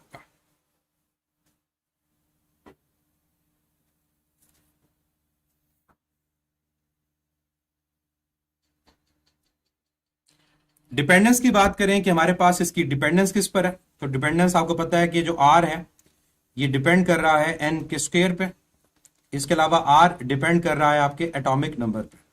जितना एटॉमिक नंबर बढ़ता जाएगा उतनी हमारे पास जो आर की वैल्यू वो कम होती जाएगी। तो ये डिपेंडेंस आपको पता होनी चाहिए। और जो डेल्टा आर है, डेल्टा आर का ताल्लुक क्या होता है कि हमारे पास एन की वैल्यू के बढ़ने से जो डेल्टा आर की वैल्यू है वो बढ़ती है, जो ऑर्बिटल रेडियस का डिफरेंस है वो इंक्रीज करता है। एन इंक्रीज करेगा तो डेल्टा आर की वैल्यू हमारे पास इंक्रीज करती है। दूसरा हमारे पास रिलेशन यहां पर क्वांटाइज एनर्जी का है। अब हम जानते हैं कि इलेक्ट्रॉन जब रिवॉल्व कर रहा होगा अराउंड द न्यूक्लियस किसी भी एनर्जी लेवल में, किसी भी डिस्क्रीट एनर्जी ऑर्बिट के अंदर, तो उस इलेक्ट्रॉन की दो एनर्जीज होंगी, एक उसकी स्टेट की वजह से, पोजीशन की वजह से पोटेंशियल एनर्जी, और एक उसकी मोशन की वजह से, और वो कौन सी एनर्जी है, काइनेटिक एनर्जी। तो किसी भी ऑर्बिट में अगर हम टोटल एनर्जी को फाइंड करना चाहते हैं इलेक्ट्रॉन की, तो टोटल एनर्जी फाइंड करने के लिए हमें पोटेंशियल एनर्जी को और काइनेटिक एनर्जी को ऐड करना होगा। अब आप जब इन फार्मूलाज को लिखते हो तो आपको फार्मूलाज में रेफरेंस के तौर पे बताता हूं कि हमारे पास किसी भी ऑर्बिट में पोटेंशियल एनर्जी का और काइनेटिक एनर्जी का फार्मूला क्या आता है। किसी भी ऑर्बिट में पोटेंशियल एनर्जी का फार्मूला आता है -ke² ओवर Rn, और किसी भी ऑर्बिट में जो काइनेटिक एनर्जी का फार्मूला आता है वो आपके पास आता है ke² ओवर 2 टाइम्स Rn। और जब आप इन वैल्यूज को सब्स्टिट्यूट करते हो टोटल एनर्जी फाइंड करने के लिए, तो आपके पास टोटल एनर्जी का जो फार्मूला इनको ऐड करने से आएगा वो -ke² ओवर 2 टाइम्स Rn के इक्वल आएगा। अब इन तीनों फार्मूलाज को गौर से देखें तो इन फार्मूलाज के अंदर जो ke² ओवर Rn वाला फैक्टर है ये सेम है। तो इससे आपको पता चलता है कि इन तीनों का आपस में रिलेशनशिप क्या है, इन तीनों की आपस में रेशो क्या है। तो कई दफा आपके पास क्वेश्चन इनकी रेशो क्या आते हैं, तो यहां पर अगर आप इनकी रेशो को कैलकुलेट करो तो किसी भी ऑर्बिट में पोटेंशियल एनर्जी और काइनेटिक एनर्जी की रेशो क्या आएगी, तो आप इन दो फार्मूलाज को डिवाइड करो। जब इन फार्मूलाज को डिवाइड करोगे तो क्या होगा, ke² ओवर Rn आपके पास कैंसल होगा, तो रेशो आपके पास क्या आएगी, -2/1। इसी तरह किसी भी ऑर्बिट में पोटेंशियल एनर्जी और टोटल एनर्जी को आप डिवाइड करो तो आपके पास दोनों का नेगेटिव कैंसिल होगा और आपका आंसर 2:1 आएगा। सिमिलरली आप किसी भी ऑर्बिट में काइनेटिक एनर्जी को और टोटल एनर्जी को डिवाइड करो तो आपके पास दोनों इक्वल हैं लेकिन साइन का डिफरेंस है, आपका आंसर 1:-1 आएगा। तो ये जो वैल्यूज आपके पास आई, इधर से हमें एक शॉर्टकट पता चलता है और वो शॉर्टकट क्या है कि किसी भी ऑर्बिट में अगर टोटल एनर्जी आपकी -E है तो पोटेंशियल एनर्जी आपके पास उसके डबल है और काइनेटिक एनर्जी आपके पास उसके इक्वल है। यानी अगर आपके पास टोटल एनर्जी की वैल्यू 13.6 है तो पोटेंशियल एनर्जी 13.6 का डबल होगा और काइनेटिक एनर्जी 13.6 के इक्वल होगा। साइंस का ख्याल रखिएगा कि साइन आपके पास क्या है, टोटल एनर्जी के साइन के साथ आपके पास नेगेटिव, पोटेंशियल एनर्जी के साइन के साथ आपके पास नेगेटिव, लेकिन काइनेटिक एनर्जी के साइन के साथ क्या आएगा, वो पॉजिटिव आएगा। एक एग्जांपल आपको देता हूं। हमारे पास हाइड्रोजन एटम के लिए जो ग्राउंड स्टेट है, उस ग्राउंड स्टेट के अंदर जो टोटल एनर्जी वो कितनी होती है, वो -13.6 इलेक्ट्रॉन वोल्ट। आपसे क्वेश्चन एग्जामिनर ये पूछता है बताओ इस ग्राउंड स्टेट के अंदर आपकी पोटेंशियल एनर्जी क्या है और इस ग्राउंड स्टेट के अंदर आपकी काइनेटिक एनर्जी क्या है। तो क्या शॉर्टकट है, पोटेंशियल एनर्जी डबल है, 13.6 का डबल करोगे आपका answer 27.2 electron volt. Kinetic energy क्या है, उतनी जितनी टोटल लेकिन पॉजिटिव साइन के साथ। ये आपके पास आंसर है। तो ये शॉर्टकट आप लोगों ने याद रखना है। तो आपके पास किसी भी ऑर्बिट में पोटेंशियल एनर्जी और काइनेटिक एनर्जी और इवन इनकी रेशो को भी आप फाइंड कर सकते हो। ओवरऑल जब इस फार्मूला के अंदर Rn की वैल्यू को सब्स्टिट्यूट किया जाता है तो तब आपके पास टोटल एनर्जी का फार्मूला क्या होगा। तब फार्मूला हमारे पास आता है -2π² k² e⁴ m whole divide bye n² h²। और इस फार्मूला के अंदर n के अलावा ये बाकी तमाम जो फैक्टर है ये कांस्टेंट है। तो अगर n की वैल्यू 1 हो तो इस कांस्टेंट को E0 जो ग्राउंड स्टेट की एनर्जी उससे रिप्रेजेंट किया जाता है। तो ये फार्मूला आपके पास आ जाएगा -E0/n²। और यहां पर जो E0 की वैल्यू वो 13.6, तो ये आपके पास आ गया 13.6 डिवाइड बाय n² और ये इलेक्ट्रॉन। और अभी मैंने आपको बताया कि अगर हाइड्रोजन के अलावा इस फार्मूला को लिखना चाहें तो क्या करेंगे, वो आपको आइडिया है, आप उस फॉर्म में भी इसको लिख सकते हो। तब फार्मूला आपके पास क्या होगा, आपके पास यहां पर z² इन्वॉल्व हो जाएगा। बाकी सारा फार्मूला यही है, तो मैं z² को सेपरेट लिख देता हूं और बाकी फार्मूला 2π² k² e⁴m/n² h²। और E0 की फॉर्म में अगर लिखना चाहें तो -z²/n² इंटू E0 या फिर -z²/n² इंटू 13.6 इलेक्ट्रॉन। क्लियर। ये आपके पास टोटल एनर्जी का फार्मूला है। टोटल एनर्जी की डिपेंडेंस को अगर देखा जाए तो डिपेंडेंस भी इंपॉर्टेंट है क्वेश्चंस के लिए। टोटल एनर्जी की डिपेंडेंस क्या है, तो टोटल एनर्जी की डिपेंडेंस लग रहा है ऐसा है जैसे n² के साथ इनवर्स है, लेकिन है नहीं। इस नेगेटिव की वजह से ये रिलेशन डायरेक्ट होता है, क्योंकि जैसे जैसे n बढ़ेगा हम कहते हैं हाई एनर्जी लेवल आता है, तभी इलेक्ट्रॉन जब हाई एनर्जी लेवल से लो एनर्जी लेवल में आएगा तो फोटोन को एमिट करेगा। इसके अलावा इसकी जो डिपेंडेंस हमारे पास है, अगर डेल्टा ई की बात करें कि डेल्टा ई का ताल्लुक n से क्या होता है, तो याद रखिएगा डेल्टा ई जो एनर्जी डिफरेंस होता है इसका ताल्लुक n से इनवर्स होता है। एनर्जी लेवल आपके क्लोज हो जाते हैं।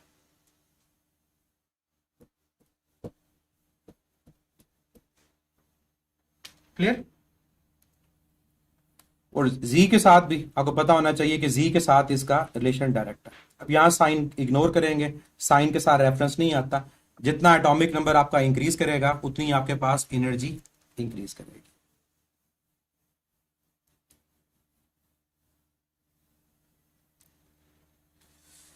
ऊपर भी मैं डेल्टा आर के बारे में मेंशन कर दूं ताकि आपको आइडिया रहे कि डेल्टा आर जो है वो n के बढ़ने से बढ़ता है।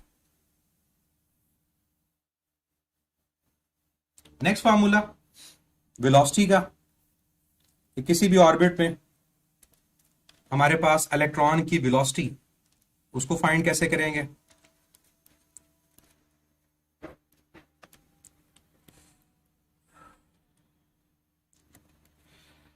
वेलोसिटी का फार्मूला आपके पास क्या है, that is 2 pi k E square over n times h.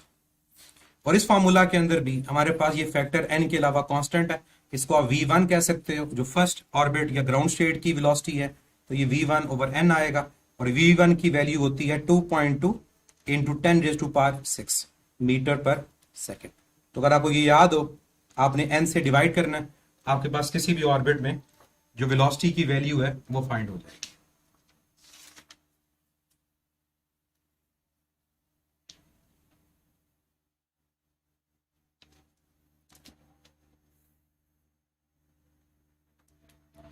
और यहां पर भी आप एटॉमिक नंबर की फॉर्म में इसको लिखना चाहें तो फिर यहां पर जी आपके पास आ जाएगा, बाकी सब कुछ यही है, 2 pi k square over n times H.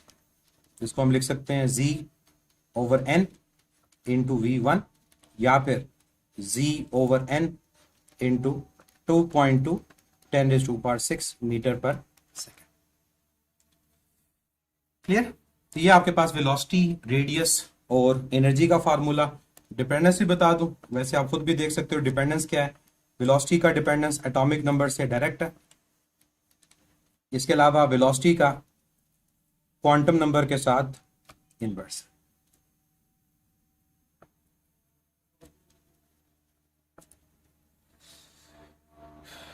तो ये फार्मूलाज आपके पास से क्वांटाइज रेडियाई, एनर्जी, वेलोसिटी और एंगुलर मोमेंटम का ऊपर हम कर चुके हैं, वो n टाइम्स h ओवर 2 पाई है। और अगर आप लीनियर मोमेंटम को फाइंड करना चाहो कि हमारे पास किसी भी ऑर्बिट के अंदर इलेक्ट्रॉन का लीनियर मोमेंटम क्या होगा, तो इसके लिए आपको ये फार्मूला यूज करना पड़ेगा कि L इक्वल होता है आर पी के। तो यहां से अगर आप P को कैलकुलेट करना चाहते हो तो एंगुलर मोमेंटम को डिवाइड किससे कर दो, R से। वो किसके इक्वल था, वो हमारे पास एन एच ओवर 2 पाई था। तो ये इसका फार्मूला भी आपके पास आ गया। तो ये आपके पास लीनियर मोमेंटम का रिलेशन और उसकी डिपेंडेंस है।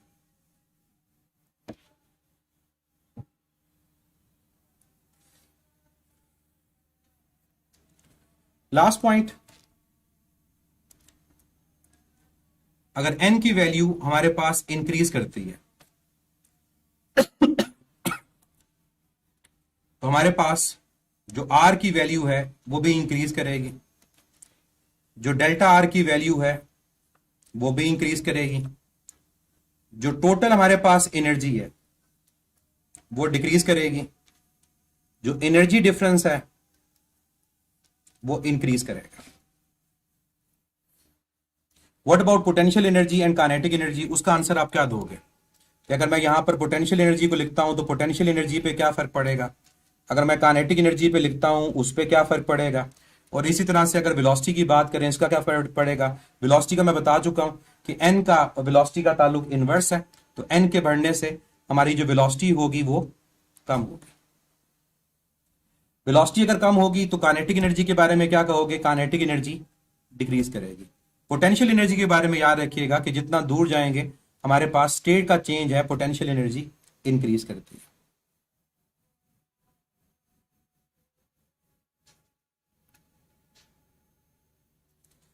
इसके अलावा अगर आप इवन यहां पर एंगुलर मोमेंटम को भी लिखना चाहें तो एल इंक्रीज करेगा, जो एंगुलर मोमेंटम की वैल्यू है वो इंक्रीज करेगी, और आपके पास जो लीनियर मोमेंटम होगा पी वो भी क्या करेगा, एन के बढ़ने से इंक्रीज करेगा। तो ये आपको जो डिफरेंट क्वेश्चंस होते हैं उससे रिलेटेड पॉइंट्स हैं जो पता होने चाहिए कि क्या चीज एन के बढ़ने से बढ़ रही है और क्या चीज एन के बढ़ने से कम हो रही है। तो यूनिट आपका जो है 10, उसका फर्स्ट पार्ट जिसमें हमने एटॉमिक स्पेक्ट्रा की बात करनी है वो हमारा कंप्लीट हो गया।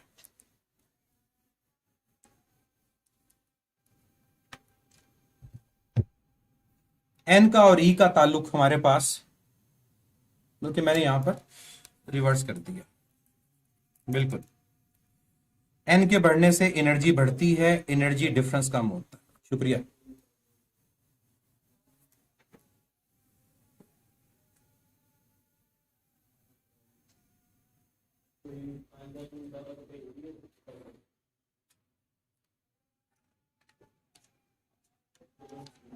ठीक है, तो ये मैंने करेक्शन कर दी है। एन के बढ़ने से एनर्जी बढ़ती है, डेल्टा ई कम होता है, पोटेंशियल एनर्जी बढ़ती है, काइनेटिक कम होती है, वेलोसिटी कम होती है, एंगुलर मोमेंटम ज्यादा होता है और लीनियर मोमेंटम भी ज्यादा होता है।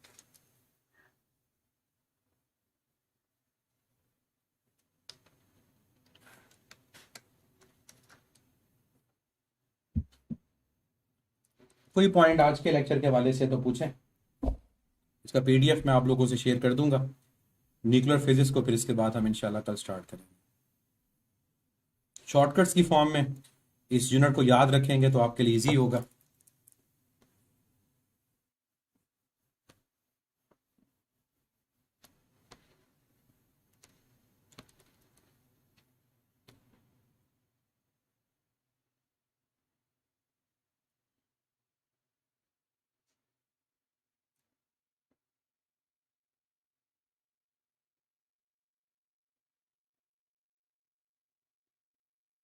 जी जिया खान, क्या पूछना?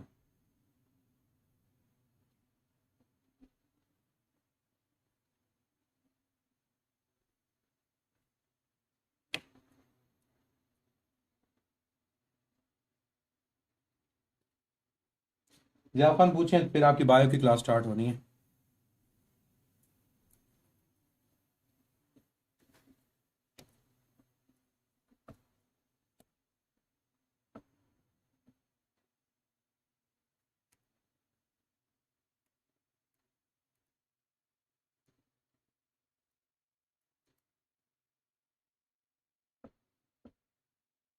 मुझे इकट्ठे चैप्टर के एमसीक्यू सॉल्व करने में प्रॉब्लम होती है।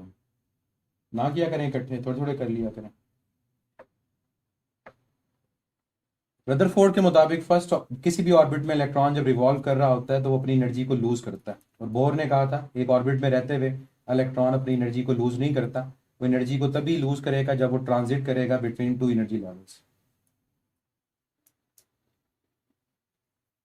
आप लोगों से स्केड्यूल शेयर कर दिया जाएगा, आपके एफएलपीज जो हैं वो पहले भी होंगे, और जो मेन सेशन ज्वाइन करेंगे टेस्ट सेशन बाद में भी होंगे। ये हमें भी आइडिया है इसको कैसे करना है।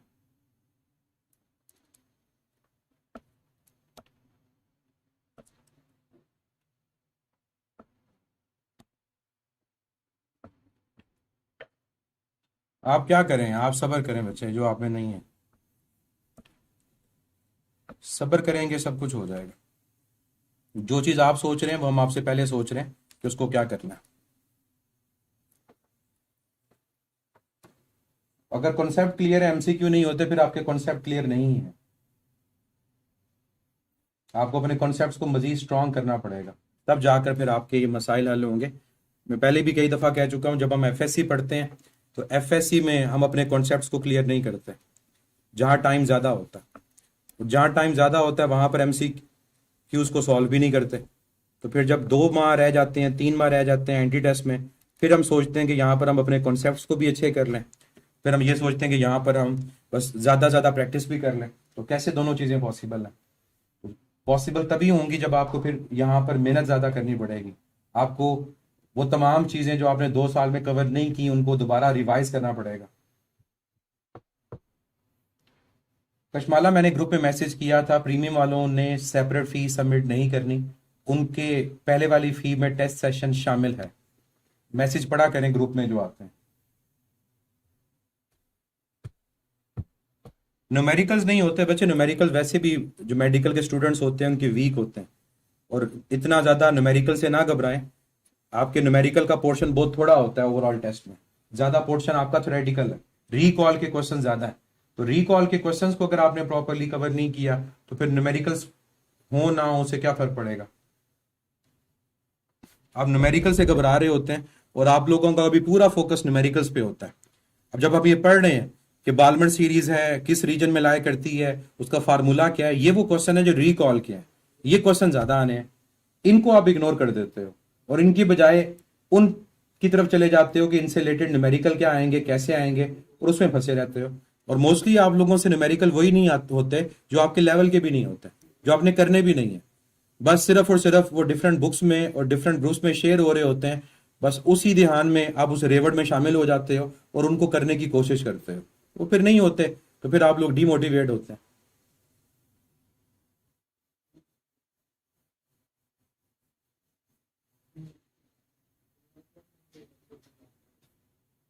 चले, अपना ख्याल रखें, खुश रहें, बाकी इंशाल्लाह कल फिर इस यूनिट को आगे कंटिन्यू करें।